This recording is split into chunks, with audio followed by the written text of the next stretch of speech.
Well, thank you so much. I think that's a tough act to follow, but I'll try to keep it upbeat and light at least. You know, as much as I can talking about pricing and financing. So could we try to start at the top? Ah, there it goes. Well, thank you again so much for having me. It is a great pleasure to be here with so many climate leaders. I was asked to talk about economic incentives, pricing, and financing, and how they can be really powerful levers of change. And so I'll basically start with a couple of tenets of environmental economics, don't worry, very, very short, and then go through a few stories and then talk about the role of pricing, especially pricing carbon, vis-a-vis other strategies to reduce greenhouse gases. So, a couple of basic tenets of economics, and there's pretty much two that are key. The first is the polluters pay principle. Essentially, if you pollute, you should pay for the costs associated with the impacts of that pollution. It's pretty clear. And for all of you guys who have your heads in climate change, we know that for far too long, polluters have been able to emit carbon into the atmosphere for free, and now we have a climate crisis in our hands. So that's the first tenet. Polluters pay. Pretty simple. Second tenet of environmental economics is also really simple. It should be cheap to be green and expensive to be dirty, right? So the funny thing is that it sounds simple, but in the US, especially on the federal level, but also on the state level, there are many economic incentives that are currently lined up in the opposite direction, right? So it's actually cheap to be dirty and expensive to be clean. So if we look at, for example, the subsidies that we provide, if you look at the tax code, if you look at liability schemes, if you look at public financing that's available for industries, you can see that we're lined up in the opposite direction. So let's look at three environmental stories through the lens or through the eyes of an environmental economist. So first story, and this is where, let's see if this works. All right. How did this happen? Well, of course, we're looking at BP's Deepwater Horizon drilling rig and the spill that is now gushing hundreds of thousands of gallons per day. And there's lots of explanations for why this happened. Poor environmental safety practices, lax regulation, total regulatory capture by the Minerals Management Service, oil addiction, and what are some other explanations that you have for why this happened? Jobs? Greed? Lobbyists? Absolutely. Oil addiction? Inertia. Well, I'd posit that all of these are reasons, but we're also looking at a subsidies story. And here's how it all goes down. So in 2008, Friends of the Earth published a report that found that over the next 5 years, the fossil fuel industry would get some $33 billion in federal subsidies. And in fact, some of those subsidies actually incentivized more drilling in the Gulf. One subsidy, the subsidy was called the Deepwater Royalty Relief Act. It actually encouraged more drilling in the Gulf of Mexico. Now, as you probably all know, oil companies that drill offshore or on public lands need to pay a royalty for the oil and gas extract, right? This is a public commons. This is, these resources belong to the public, and so therefore, if oil and gas companies extract these resources, they should have to pay us, the government, the taxpayer. However, due to aggressive corporate lobbying, and somebody pointed that out, companies have been able to take these resources while paying little to nothing for them. So in 1995, Congress passed this Deepwater Royalty Relief Act, which said that all leases sold in the Gulf of Mexico that were in waters deeper than 200 meters or more, and of course, this picture shows a rig that is more than 200 meters deep, did not have to pay royalties at all, up to certain production volumes. So at the time the law was passed, oil and gas prices were actually pretty cheap, only about $18 a barrel.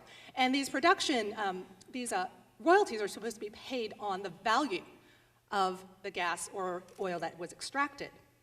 So at $18 a barrel, this tax break was actually pretty cheap.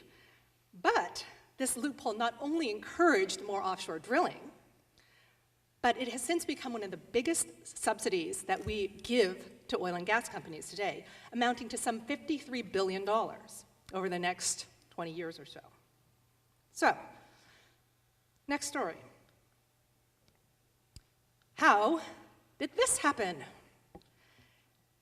How did SUVs and light trucks, which once comprised something like 25% of new auto sales, all of a sudden become the fastest, most dominant market segment of new car sales in the United States?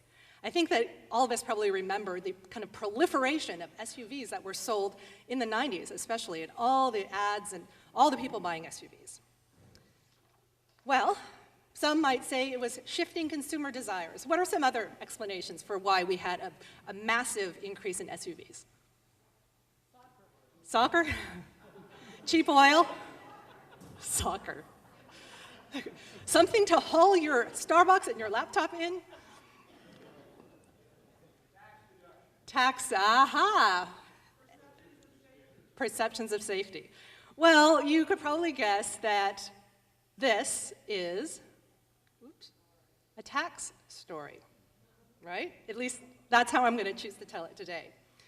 So the story is that Americans didn't just all of a sudden decide that they wanted to go off-roading in leather-clad comfort, but instead, the US auto industry found a very lucrative tax loophole, which allowed car makers to essentially pocket an extra $5,000 for every SUV they sold versus passenger cars.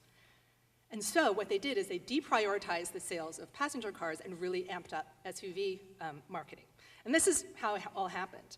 So you may have heard of the gas guzzler tax, which basically says, well, it was established in the 1970s.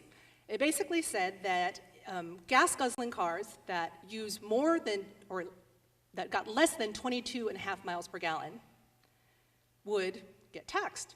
And the less efficient you were, the higher the tax was. Now, here's the thing. Congress decided to create an exemption for light trucks, right? So these essentially, this exemption was in recognition that farmers, construction workers, I mean, they needed these heavier vehicles in order, well, to do their jobs. So the gas guzzler tax would not be applied to light trucks. Well, this is the thing. Light trucks is a weight class, right? And automakers found that they could exploit this exemption by purposely building larger and heavier trucks, purposely making them get into the new light truck class, and then they could get away with not paying the gas guzzler tax. And considering how inefficient some of these SUVs eventually became, that was a pretty big exemption. Our math figured that Ford would have to pay almost $8,000 in taxes on the Lincoln Navigator if they had not been ducking this particular tax. Instead, they took advantage of the loophole and were able to pocket the money. So it obviously made SUVs one of the most lucrative types of cars to sell, and predictably, they started to market SUVs very heavily. And in 1999, Friends of the Earth did a report that said that General Motors and Ford were the two companies that were making the most money off of evading this tax, each avoiding paying something like $3.3 billion each. So not only was it a giant handout to gas-guzzling auto producers, but it locked in the US public into a fleet of dirty, gas-guzzling, inefficient vehicles, and of course now we have one of the least efficient vehicle fleets in the entire world. Okay, next example. Why, after 30 years of not building a new power plant in the United States, are we experiencing a nuclear relapse? Well, this you guys probably already know. You probably know that taxpayers have been propping up the nuclear industry for decades. And with new reactors going for something like $10 billion a pop, Amory Lovins calls nuclear power one of the most expensive ways ever devised to boil water. Now, the giveaways to the nuclear industry are astonishing. The Congressional Budget Office estimates that the nukes industry will default on more than half of their loans. So, if the default rate on their loans is that high, who pays the bill when they can't make their loan payments? It's us, the taxpayer. So President Obama, actually, his 2011 budget includes some $55 billion worth of nuclear loan guarantees. And he recently announced that taxpayers would give loan guarantees to build 2 new reactors in Georgia, which are, in fact, the first to be built in the US in about 30 years. So this subsidy, this remarkable huge subsidy, actually comes on top of a very skewed liability regime. In 2005, President Bush reauthorized something called the Price-Anderson Act. And this leaves taxpayers on the hook for catastrophic nuclear accidents, right? The nuclear companies would have their liability capped in the case of a nuclear accident, and the cost would be paid by us. Now the liability cap is actually a little complicated in how it's calculated, but it starts by requiring all nuclear facilities in the US to pay into a fund that gives them a base level of insurance of about $200 million. It's a major subsidy because if these nuclear power companies actually were forced to get insurance, A, they wouldn't be able to find it, and B, they wouldn't be able to afford it, right? Well, and of course, speaking of liability, we can also think of the current spill in the Gulf of Mexico right now. We've all heard that the Oil Pollution Act caps BP's liabilities for the damages they caused to $75 million, although they have already paid out more than that. So, if all these economic incentives, subsidies, the tax code, liability systems, public financing, loan guarantees, et cetera, actually pointed in the right direction rather than the wrong direction, then it could make a huge difference to our transition to a low-carbon economy.